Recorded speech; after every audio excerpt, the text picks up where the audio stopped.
नमस्कार प्यारे साथियों, कैसे हैं आप सब लोग। आशा करती हूँ आप सब लोग ठीक होंगे, मस्त होंगे, ज़बरदस्त होंगे और अपनी अपनी तैयारी अच्छे से कर रहे होंगे।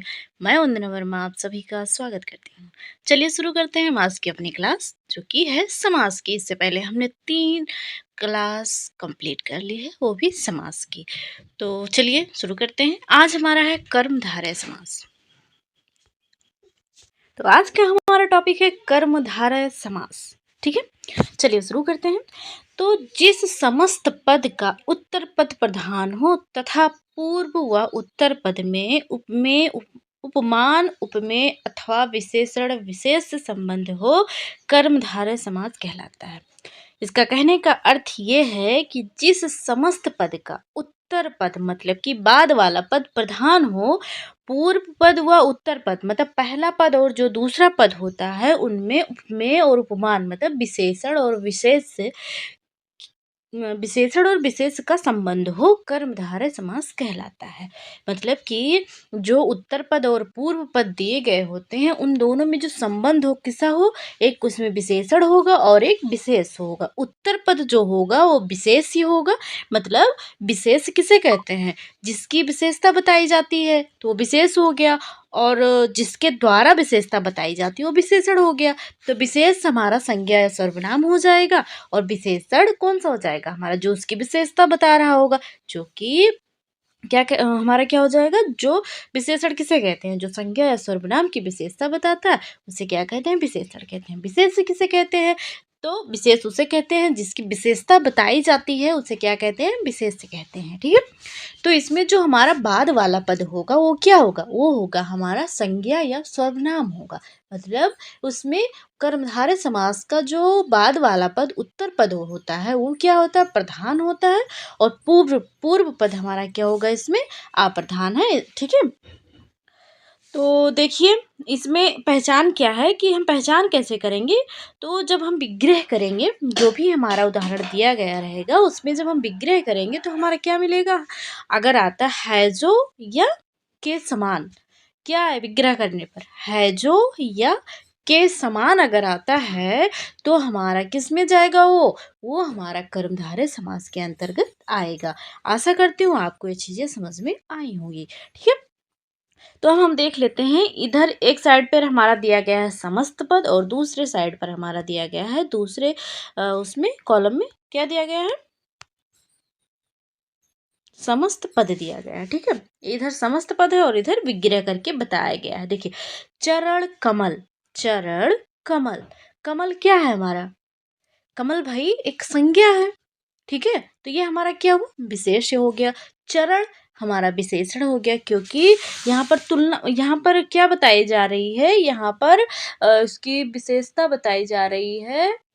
किसकी विशेषता बताई जा रही है, यहाँ पर प्रधान हमारा क्या होगा, पूर्व वाला पद हमारा, सॉरी उत्तर पद इसमें प्रधान होगा, मतलब बाद वाला पद प्रधान होगा। चरण कमल मतलब कमल के समान चरण, कमल के समान चरण, चरण की विशेषता क्या है कि वो कमल के समान क्या है, कमल के समान वो कोमल है, या कुछ भी मान लीजिए चरण के समान है, ओ सॉरी कमल के समान चरण, मतलब जो चरण है वो किसके समान है, कमल के समान है। कनक लता, यहाँ पर के समान आ रहा है ना, हमें दो शब्द याद रखने, के समान और है जो, तो चरण के समान कमल आ गया ना। कनक लता, कनक लता, कनक सी लता, सी लता या है जो या के समान, ये सारी चीजें अगर आ रही हैं, ये तीन ही आएगा अक्सर, ये तो की सी आता ही नहीं है, जो है नी कनक सी लता, ये तो सी की सी आता ही नहीं है। जो दो शब्द दिए गए हैं अक्सर हमारा है जो और के समान ही आता है, लेकिन ये भी आप ध्यान रखेंगे, हो सकता है आ जाए ऐसा। तो कनक लता, कनक की समान लता या कनक के समान लता वही चीज है। ठीक है, बस केवल यहाँ यही जो ऊपर के समान दिया गया उसका मतलब, इस जो नीचे सी दिया गया इसका भी अर्थ वही है, बस केवल यहाँ सी कर दिया गया है। कमल नयन, कमल के समान नयन, नयन कैसा है, कमल के समान है। प्राण प्रिय, प्राण प्रिय, प्राणों के समान प्रिय। ठीक है, चंद्रमुखी, चंद्र के समान मुख, ठीक, चंद्रमुख है, सॉरी मुखी नहीं है, चंद्रमुख, चंद्र के समान मुख। मृग नयन, मृग के नयन, सॉरी, मृग के समान नयन, देह रूपी लता, देह रूपी या देह रूपी लता, देह लता हो जाएगा। क्रोध रूपी अग्नि, क्रोध के समान अग्नि, ठीक है, के समान है जो, ये सारी चीजें आएंगी। और इसमें दे दिया गया है कि मतलब जैसे हमने ये अक्सर आता है जो के समान, लेकिन ये सारी चीज़ें भी आ जाती हैं, ठीक है। तो आप ध्यान रखेंगे, क्योंकि कोई भी आपको कुछ ट्रिक बताएगा तो वो 100% उसी वही नहीं होता है, अलग भी रहता है। जैसे अब यहाँ के रूप आ गया, सॉरी रूपी आ गया, केसी आ गया, तो ये सारी चीज़ें भी आती हैं, ठीक है। बस थोड़ा ये होता है कि हिंट मिल जाता है और हमें थोड़ा आसानी हो जाती है याद करने में। लेकिन जब हम अपना प्रैक्टिस करेंगे, जब हम विग्रह करके देखेंगे, तो वो सारी चीज़ें अपने आप बनते चली जाएंगी, ज़्यादा परेशान होने की ज़रूरत नहीं पड़ेगी हमें, ठीक है। अगला हमारा क्या है, क्रोधाग्नि, क्रोधाग्नि, क्रोध रूपी अग्नि, लाल मणि, लाल है जो मणि, है जो मणि, नीलकंठ, नीला है जो कंठ, नीला है जो कंठ, ठीक है। अब ये बहुव्रीहि समास के अंतर्गत भी आ सकता था, लेकिन यहाँ पर जो विग्रह किया गया है वो अलग है। अभी नीलकंठ हो कैसे होता, नीला कंठ है जिसका, अर्थात महादेव या शंकर भगवान, ठीक है, तब तो वहाँ हमारा बहुब्रीहि समास हो जाता। लेकिन यहाँ क्या है, नीला है जो कंठ, है जो आ रहा है ना, तो ये किस में आएगा, कर्मधारय समास में आएगा। लेकिन अगर आपके एग्जाम में दोनों एक साथ दे दिया जाता है, नीलकंठ दे दिया गया और पूछा गया आपसे कि निम्नलिखित में से ये किस समास का उदाहरण है, तो आपको प्रधानता किसको देनी है, बहुव्रीहि समास को देनी, ना कि कर्मधारय को, ठीक है। अगर बहुव्रीहि समास नहीं है आपके उदाहरण, आपका जो ऑप्शन दिया गया है उसमें बहुव्रीहि समास ना नहीं दिया गया है और कर्मधारय दिया गया है, तब उस अवस्था में आप क्या करेंगे, आपको कर्मधारय समास क्या करना है, टिक करना है, ठीक है। ये ध्यान रखेंगे आप। अगर दोनों ऑप्शन में दिया गया है कर्मधारय और बहुव्रीहि, और आपका जो उदाहरण है, जैसे आ गया कि लंबोदर, लंबा है उधर जिसका, अर्थात किसे कहते हैं, लंबोदर, लंबोदर हम गणेश भगवान जी को कहते हैं। तो अगर ये दिया गया है लंबोदर और आपके ऑप्शन में दोनों चीजें दी गई हैं, कर्मधारय और बहुव्रीहि, तो आपको प्रधानता किसको देनी है, बहुव्रीहि को देनी है, और आंसर आपको बहुव्रीहि लगाना है, ना कि कर्मधारय। अगर बहुव्रीहि नहीं है आपके ऑप्शन में, तब आप क्या कर सकते हैं, कर्मधारय समास लगा सकते हैं, लेकिन कर्मधारय के अलावा कोई भी समास नहीं लगा सकते हैं इसमें, ठीक है। इतनी बात आपको आ गई समझ में, आशा करती हूँ आपको समझ में आ गई होगी। चलिए आगे देखते हैं। अगला हमारा क्या है, अगला हमारा है महापुरुष, महापुरुष, महान है जो पुरुष, महादेव, महान है जो देव, अधमरा, आधा है जो मरा, परमानंद, परम है जो आनंद, है जो के समान, की सी रूपी, ये सारी चीजें आ जाती हैं। और आपको ध्यान रखना, जो पीछे वाला होगा वो क्या होगा, मतलब जो बाद वाला पद होगा वो हमारा होगा, क्या होगा, विशेष से होगा, मतलब संज्ञा या सर्वनाम होगा, और जो पहले वाला पद होगा वो विशेषण होगा, जो कि किसी की विशेषता बता रहा होगा, ठीक है। चलिए आगे देखते हैं। अब हमारा आता है द्विगु समास। द्विगु समास, द्विगु समास की सबसे अच्छी परिभाषा ये है कि जितने भी इसके उदाहरण आएंगे इसके अंतर्गत, आगे वाला जो पूर्व पद होगा वो क्या होगा, संख्यावाची होगा, क्या होगा, संख्यावाची होगा हमारा पूर्व पद। अब देखते हैं इसमें क्या है, इसकी परिभाषा वगैरह क्या दी गई है। जिस समस्त पद का पूर्व पद संख्यावाचक हो, विशेषण हो, वह द्विगु समास कहलाता है। क्या कहलाता है, द्विगु समास। आपको केवल ये याद रखना, अगर संख्यावाची शब्द आ रहा है पूर्व पद, मतलब पहला पद संख्यावाची है, तो किसके अंतर्गत आएगा, वो हमारा हमेशा आएगा द्विगु समास के अंतर्गत, ठीक है। अब हम देखते हैं अपना आगे, इसमें समूह या समाहार का ज्ञान होता है, इसमें समूह या समाहार का ज्ञान होता है, जैसे चौराहा, सप्तऋषि, और नवरात्र, और दोपहर, दो पहाड़, दो संख्या है, पहाड़ हमारा क्या है, ये इसका कोई मतलब नहीं, पीछे कुछ भी आ सकता है, लेकिन आगे वाला जो शब्द होगा, मतलब पूर्व पद जो होगा वो संख्यावाची होगा, ठीक है। अब हम अपना उदाहरण देख लेते हैं। सप्त सिंधु, क्या दिया गया है, सप्त सिंधु, ये हमारा समस्त पद है। तो 7 सिंधुओं का समूह जब हम सप्त सिंधु का विग्रह करेंगे तो हमारा क्या आ जाएगा, 7 सिंधुओं का समूह। सप्त, सप्त का अर्थ क्या होता है, 7 होता है, और सिंधु समूह में आ जाएगा, 7 है भाई तो समूह ही तो है, मतलब इकट्ठे ही है। तो सप्त सिंधु मतलब 7 सिंधुओं का समूह, दो पहरों का समूह, तीनों लोकों का समाहार, त्रिलोक, त्रि मतलब हो गया 3, लोक मतलब लोक होता है, तो त्रिलोक, त्रि आगे जो पूर्व पद है वो हमारा संख्यावाची है, ठीक है। तो तीनों लोकों का समाहार या समूह एक ही बात है। चौराहा, चौ का अर्थ क्या होता है, 4 होता है, तो 4 राहों का समूह क्या कहलाएगा, चौराहा कहलाएगा। नवरात्र, नवरात्रियों का समूह, नवरात्रियों का समूह नवरात्र। सप्तऋषि या सप्तर्षि या सप्तऋषि, तो 7 ऋषियों का समूह क्या कहलाएगा, सप्तऋषि कहलाएगा। पंचमणि, पंच का अर्थ होता है 5, तो पंचमणियों का समूह पंचमणि। सप्ताह, 7 दिनों का समूह क्या कहलाता है, सप्ताह कहलाता है। अगला हमारा है, अगला क्या दिया गया है, त्रिकोण, 3 कोणों का समूह या समाहार क्या कहलाएगा, त्रिकोण कहलाएगा। तिरंगा, 3 रंगों का समूह तिरंगा कहलाएगा, ठीक है। तो ये हो गया हमारा द्विगु समास। द्विगु समास की सबसे अच्छी पहचान क्या है कि जो उसका पूर्व पद होगा हमेशा संख्यावाची होगा, और जब हम उसके विग्रह करेंगे तो लास्ट में समाहार या समूह शब्द आएगा ही आएगा, क्योंकि जब कई चीजें एक साथ होती हैं तो भाई समूह में आ ही जाएंगी, ठीक है। तो ये बातें आपको ध्यान रखनी है।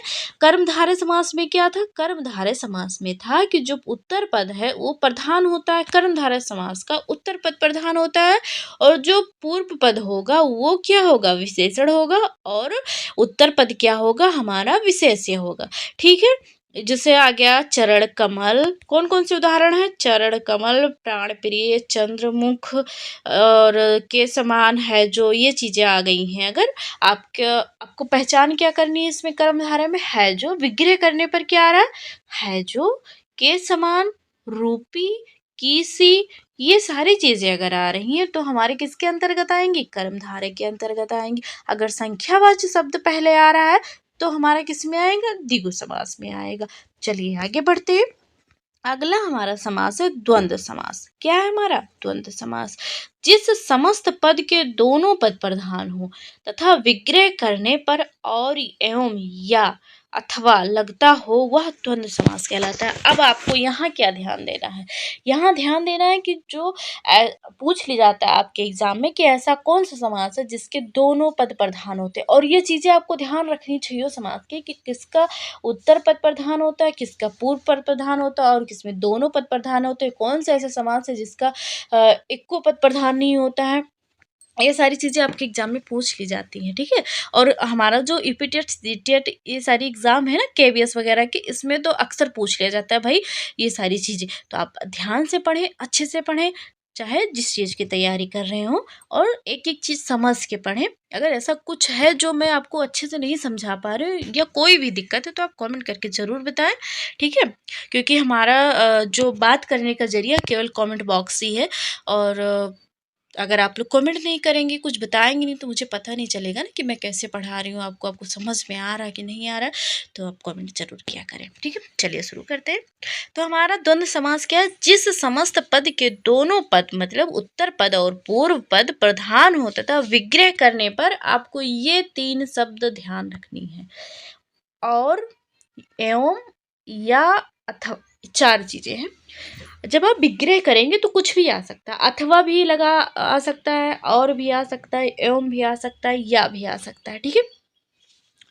ठीक, और एक बात और ध्यान रखनी है आपको कि जो हमारे 2 उत्तर पद और पूर्व पद दिए गए होंगे वो एक दूसरे के क्या होंगे, विपरीत होंगे, विपरीतार्थक शब्द दिए गए होंगे, ये ध्यान रखनी। अब यहाँ पर एक हम क्या होता है कि असमंजस में फंस जाते हैं, कहाँ, यहाँ पर जो हमारा पहला अव्ययी भाव समास था और द्वंद्व समास है, इसमें थोड़ा वो क्या हो जाता है कि समान समान आ जाते हैं, जैसे उसमें भी इसी प्रकार के कुछ उदाहरण दे दिए जाते हैं। जैसे अब ध्यान रखेंगे, अगर समान चीजें दी गई, जैसे दिनों दिन, रातों रात, सप्ताहों सप्ताह, और बीच में योजक चिन्ह लगा है, तो वो हमारा उदाहरण हो जाएगा अव्ययी भाव समास का। उसमें कोई विपरीतार्थक नहीं, समान समान शब्द आ जाएंगे। अगर समान शब्द आ रहे हैं और बीच में योजक चिन्ह लगा हुआ है तो हमारा आएगा अव्ययी भाव समास के अंतर्गत। लेकिन अगर वहीं पर विलोम शब्द जो उत्तर पद है वो क्या होगा, उत्तर पद और पूर्व पद एक दूसरे के विपरीत होंगे और बीच में योजक चिन्ह का प्रयोग किया गया होगा, तो किसके अंतर्गत आएगा, हमारा द्वंद्व समास के अंतर्गत आएगा। दोनों में केवल यही अंतर है और आपको ये चीज़ बहुत ध्यान रखनी है, क्योंकि योजक चिन्ह देखकर आप गलत कर सकते हैं कि भाई इसमें बीच में योजक आ गया तो जाहिर सी बात है द्वंद्व समास का होगा, पर नहीं, हमें ध्यान रखना और गलती नहीं करनी है। तो आशा करती हूँ आप गलती नहीं करेंगे और अच्छे से समझ के पढ़ेंगे। ठीक है, तो हमारा क्या है, देखते हैं अपनी परिभाषा। देखिए, इसमें पहचान बताया गया योजक चिन्ह, लेकिन योजक चिन्ह तो हमारा अव्ययी भाव समास में भी लग जाता है। तो वही हम बता रहे हैं कि जो भी हम पहचान बताते हैं 100% वही नहीं आता है, कुछ चीज़ें अलग भी हो जाती हैं। आपको ध्यान रखनी है कि योजक चिन्ह हमारा अव्ययी भाव समास में भी लगता है उदाहरण में, लेकिन वहाँ की जो परिस्थिति होती है, अवस्था होती है, क्या होती है कि वो समान शब्द दिए गए होते हैं। उत्तर पद और पूर्व पद हमारे समान होते हैं, लेकिन द्वंद्व समास में क्या होता है कि जो उत्तर पद और पूर्व पद होते हैं एक दूसरे के विपरीत होते हैं।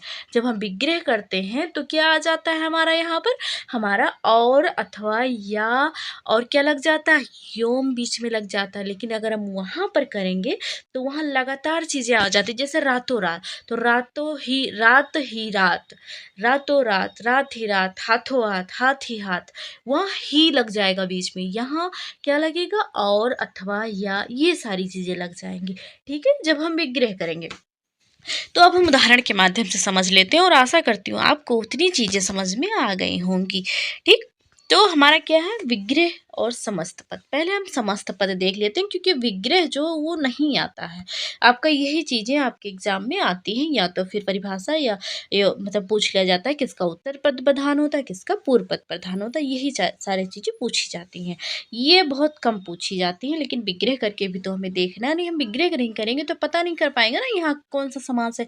एक विग्रह करके हम पता कर सकते हैं कि कहाँ पर क्या लग रहा है। पहचान तो हमने देख ही लिया है कि किसकी क्या पहचान है। ठीक है, तो नदी नाले, नदी नाले, तो नदी का क्या हो जाएगा, नदी भाई बहुत बड़ी होती है, लेकिन नाला सकरा सा और ज़्यादा वो नहीं होता। नदी तो बहुत बहुत दूर दूर तक जाती है ना, तो नदी का उल्टा क्या हो जाएगा, नाला हो जाएगा। ठीक है, अब यहाँ विपरीतार्थक आ गया और बीच में योजक चिन्ह है, तो किसका उदाहरण हो गया, द्वंद्व समास का। चलिए आगे बढ़ते हैं। नदी नाले, नदी और नाले इसका विग्रह हो जाएगा। पाप का उल्टा क्या होता है, विलोम, पुण्य होता है। क्या होता है, पाप और पुण्य हो जाएगा। सुख दुख, सुख का विलोम क्या होगा भाई, दुख हो जाएगा, और विग्रह करेंगे तो क्या बनेगा, सुख और दुख हो जाएगा। बहुत अच्छे से समझ में आ रहा है ना, बहुत मज़ा भी आ रहा होगा, क्योंकि बहुत आसान है सारी चीज़ें। बस हमें क्या करना है, ध्यान एकाग्रचित होकर, मतलब अपने मन को एकाग्र करके अगर आप बैठेंगे तो ये सारी चीज़ें बहुत मज़े मज़े में आप सीख जाएंगे। ठीक है, फिर हमारा गुण दोष, गुण भाई, गुण का विलोम क्या होता है, दोष होता है, और बीच में क्या लगा है, योजक चिन्ह लगा, तो किसका उदाहरण है, द्वंद्व समास का। और इसका, माफ करिएगा, और इसका क्या हो जाएगा, विग्रह। इसका जब हम विग्रह करेंगे तो गुण और दोष हो जाएगा। देश विदेश, देश का विपरीतार्थक शब्द क्या हो जाएगा, विदेश हो जाएगा, और देश और विदेश के बीच में क्या लगा है, योजक चिन्ह लगा हुआ है, तो देश और विदेश इसका हो जाएगा विग्रह। समास कौन सा है, द्वंद्व समास है। हाथों हाथ, अव्ययी भाव समास। क्यों भाई, यहाँ भी तो योजक चिन्ह लगेगा बीच में, हाथों हाथ, तो भाई यहाँ पर विपरीतार्थक शब्द नहीं है भाई, ये समान है। अगर समान चीजें आ रही है तो किस में आएगा, हमारा अव्ययी भाव समास में आएगा। बहुत अच्छे से पढ़ रहे हैं हमारे बच्चे, हमारे साथी बच्चे नहीं।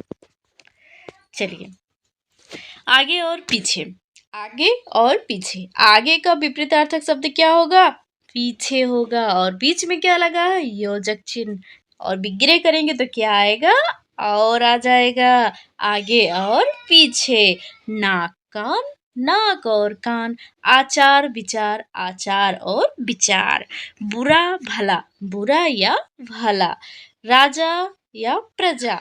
भाई राजा प्रजा, तो राजा का विलोम क्या हो जाएगा, प्रजा हो जाएगा। और राजा और प्रजा के बीच में क्या लगा है, योजक चिन्ह लगा हुआ है। और जब विग्रह करेंगे तो हमारा क्या बनेगा, राजा और प्रजा हो जाएगा। नर नारी, नर का विपरीतार्थक शब्द नारी हो गया। विग्रह करेंगे तो क्या बन जाएगा हमारा, नर और नारी। खरा खोटा, खरा या खोटा, राधा कृष्ण, राधा और कृष्ण। ठंडा गरम, ठंडा या गरम, क्या खाना पीना पसंद करेंगे, ठंडा पियेंगे या गरम भाई, नहीं हम तो भैया गरम पियेंगे, नहीं गर्मी आ गई ठंडा पी लीजिए शरबत वगैरह। चलिए आगे बढ़ते हैं। छल कपट, छल या सॉरी छल और कपट हो जाएगा। अपना पराया, अपना और पराया, मोल तोल, मोल और तोल, उतार चढ़ाव, उतार या चढ़ाव, तन मन धन, ये मोस्ट इम्पॉर्टेंट है क्योंकि कई बार हमारे एग्जाम में आया हुआ है, तन मन धन। क्योंकि हम अक्सर देखते हैं भाई केवल 2 ही शब्द होते हैं, लेकिन यहाँ क्या दिया गया है, 3 शब्द दिए गए हैं, 3 शब्द दिए गए हैं और बीच में लगा है योजक चिन्ह। अब आप सोचेंगे कि भाई हर जगह तो हमने 2 ही शब्द पढ़े थे, 2 के बीच में योजक चिन्ह लगा था, लेकिन यहाँ पर तो 3 शब्द हैं और योजक चिन्ह लगा। अब ये किसका उदाहरण है, तो हमें ध्यान रखना, तन मन धन, तन मन धन किसके उदाहरण हैं, अब द्वंद्व समास के उदाहरण हैं, ठीक है। तो जब हम विग्रह करेंगे तो क्या बनेगा, तन और मन और धन हो जाएगा। तो हमारा यहाँ पर खत्म होता है द्वंद्व समास। चलिए बढ़ते हैं, अपना अगला समास देखते हैं, 6ठा नंबर का बहुव्रीहि समास। आशा करती हूँ आपको पढ़ने में थोड़ा अच्छा लगा होगा। चलिए आगे देखते हैं। बहुव्रीहि समास में क्या है, जिस समस्त पद में कोई पद प्रधान नहीं होता, दोनों पद मिलकर किसी तीसरे पद की ओर संकेत करते हैं, उसे बहुव्रीहि समास कहते हैं। ठीक है, उसे क्या कहते हैं, हम बहुव्रीहि समास कहते हैं। आपके एग्जाम में आ सकता है कि ऐसा कौन सा समास है जो जिसके दोनों पद अप्रधान होते हैं और किसी तीसरे की ओर संकेत करते हैं, तो हमारा जो बहुव्रीहि समास है वो तीसरे की ओर क्या करता है, संकेत करता है, उसके दोनों पद अप्रधान होते हैं। कौन सा ऐसा समास है जिसके दोनों पद प्रधान होते हैं, तो भाई हमारा जो द्वंद्व समास है इसके दोनों पद प्रधान होते हैं। ठीक है, ध्यान रखेंगे आप लोग और कहीं लिख लें आप लोग। वैसे अब पता नहीं आप नोट्स बनाते हैं कि नहीं, लेकिन अगर बनाना चाहते तो बना सकते हैं आप लोग, क्योंकि एक बार पढ़ने में कोई चीज़ हमें आसानी से नहीं याद हो जाती है, हमें 1-2 बार पढ़ना पड़ता है, 2-3 बार। तो रिवीजन के लिए भाई आपको नोट्स तो बनाना ही पड़ेगा, तो बना लीजिए अपने हिसाब से जैसे आपको अच्छा लगे। ठीक है, तो बहुब्रीहि समास का उदाहरण क्या है कि जिस समास में क्या हो, जिस समस्त पद में कोई पद प्रधान नहीं होता, दोनों पद मिलकर किसी तीसरे की ओर संकेत करते हैं, उसमें बहुब्रीहि समास होता है। जैसे नीलकंठ, अब भाई हमने तो देखा था कि नीला है जो कंठ, हमने यही देखा था ना, नीला है जो कंठ, ये तो हमारे किस में आया था, कर्मधारय समास में आएगा। आप इसमें बहुब्रीहि समास में बता रही हैं, ये कैसे, तो हमने ये भी तो आपको बताया था कि आपको बहुब्रीहि समास में भी ये पढ़ने को मिलेगा, लेकिन उसका जो विग्रह है वो अलग हो जाएगा। अब वहां पर था कि नीला है जो कंठ, ठीक है, क्या था, है जो आ रहा था ना वो वहां पर, लेकिन यहाँ क्या आ रहा है, नीला है कंठ जिसका, क्या आ रहा है, नीला है कंठ जिसका। तो नीला और कंठ ये दोनों मिलकर तीसरे ओर के संकेत कर रहे हैं कि हाँ कोई तीसरा भी है। तो नीला है जो कंठ, सॉरी नीला है कंठ जिसका, अर्थात शिव, क्योंकि शंकर भगवान के ही यहाँ पर तो विष, जब समुद्र मंथन हो रहा था तो जब विष पिए थे तो उनका कंठ जो था नीला हो गया था ना, तो वही यहाँ पर है। और ये आप ये भी ध्यान रखेंगे कि नीलकंठ किसका पर्यायवाची शब्द है, तो भगवान शंकर जी का ये पर्यायवाची शब्द भी है नीलकंठ। ठीक है, तो क्या हो गया, है जो अगर आ रहा है के समान आ रहा है तो हमारा किस में आएगा, कर्मधारय समास में। और हमने आपको पहले ही बताया कि अगर आपके जैसे नीलकंठ दे दिया गया है और आपके ऑप्शन में दोनों ही हैं, कर्मधारय और बहुव्रीहि, तो आप क्या करेंगे, किसको प्रधानता देंगे, तो आप बहुव्रीहि समास को प्रधानता देंगे, ना कि अव्ययभाव समास को। ठीक है, लेकिन हर जगह ये नहीं कि जब आपको ऐसा मिल जाए जो तीसरे की ओर संकेत कर, तो तब आपको लगाना है। नहीं तो भाई आप विग्रह करके देख लेंगे कि कौन सा समास यहाँ पर है। आप तो जानते ही हैं, बहुत अच्छे हैं आप। ठीक है, तो अगला देखते हैं हमारा क्या है। यहाँ पर दोनों पदों ने मिलकर तीसरे पद मतलब शिव का संकेत किया, इसलिए यह बहुव्रीहि समास है। ठीक है, आगे देखते हैं समस्त पद और विग्रह। समस्त पद हमारा है लंबोदर। ठीक, लंबोदर। तो यहाँ पर क्या हो जाएगा, लंबा है उदर जिसका। अब भाई ये लंबा और उदर मिलकर तीसरे व्यक्ति की ओर इशारा कर रहे हैं कि भाई कोई तीसरा भी है, यहाँ पर दो ही नहीं है, दो ही लोग नहीं है, तो तीसरा कौन है भाई, किसका उदर मतलब पेट होता है, किसका पेट लंबा है, निकला हुआ है, तो भगवान गणेश जी का। तो इनका उदाहरण भी इनका पर्यायवाची भी है लंबोदर, और ये किसके अंतर्गत आएगा, बहुव्रीहि समास के अंतर्गत आएगा। लंबोदर, लंबा है उदर जिसका, अर्थात गणेश भगवान। दशानन, दस है आनन, आनन का अर्थ होता है मुख, दस है आनन जिसके, अर्थात रावण, क्योंकि रावण के ही तो 10 मुख थे। चक्र पाणि, चक्र है पाणि में जिसके, पाणि का अर्थ होता है हाथ, तो जिसके हाथ में चक्र है वो किसके, कौन है जो चक्र धारण किए रहते हैं, तो हमारे विष्णु भगवान जी हैं। तो चक्र है पाणि में जिसके, अर्थात विष्णु भगवान। महावीर, महान वीर हैं जो, महान वीर हैं जो, अर्थात हनुमान जी। चतुर्भुज, चार हैं भुजाएं जिसकी, विष्णु भगवान। प्रधानमंत्री, मंत्रियों में समान है जो, वो कौन होगा, प्रधानमंत्री। पंकज, पंक मतलब होता है कीचड़, तो पंख में पैदा हो जो, अर्थात कमल। अनहोनी, न होने वाली घटना, कोई विशेष घटना। गिरिधर, गिरि को धारण करने वाले, अर्थात पर्वत को धारण करने वाले कौन है, कृष्ण जी हैं। पीतांबर, पीत मतलब पीला है, वस्त्र जिसका, अंबर का अर्थ होता है अंबर का अर्थ होता है वस्त्र, और पीत का अर्थ होता है पीला, तो पीला है वस्त्र जिनका, अर्थात कृष्ण भगवान। निशाचर, निशा का अर्थ होता है रात्रि, निशा में विचरण करने वाला, अर्थात राक्षस। चौलड़ी, चार हैं लड़ियां जिसमें, माला अर्थात माला। त्रिलोचन, तीन हैं लोचन जिसके, अर्थात शिव। चंद्रमौली, चंद्र है मौली पर जिसके, किसकी सिर पर चंद्र है, तो शंकर भगवान जी के। तो चंद्रमौली भी इनका एक पर्यायवाची शब्द है, इसे भी थोड़ा ध्यान देंगे क्योंकि आगे हम पढ़ेंगे इससे भी, लेकिन आगे पहले से ही ध्यान दे रहेंगे तो ज़्यादा अच्छा रहेगा। चंद्र है मौली पर जिसके, तो किसके सिर पर चंद्र है, तो शिव जी के। विषधर, ये सांप का पर्यायवाची है, विष को धारण करने वाला, अर्थात सर्प। मृगेंद्र, मृगों का इंद्र, सिंह हो जाएगा शेर। घन श्याम, घन के समान, श्याम है जो। घन का अर्थ होता, यहाँ पर घन का अर्थ हो गया बादल, श्याम है, श्याम का अर्थ हो गया सांवला, मतलब जो घन के समान श्याम है जो, मतलब बादल के समान जो सांवला है वो कौन है, कृष्ण जी हैं। मृत्युंजय, मृत्यु को जीतने वाला, अर्थात शंकर भगवान। तो हमारी जो क्लास थी यहीं तक थी, आशा करती हूँ आपको वीडियो पसंद आई होगी और क्लास मज़ेदार भी लगी होगी। अगर आपको वीडियो अच्छी लगी हो तो लाइक कर दीजिएगा और कॉमेंट करके आप ज़रूर बताएं कि आपको वीडियो कैसी लगी। मिलते हैं अगली वीडियो में, धन्यवाद।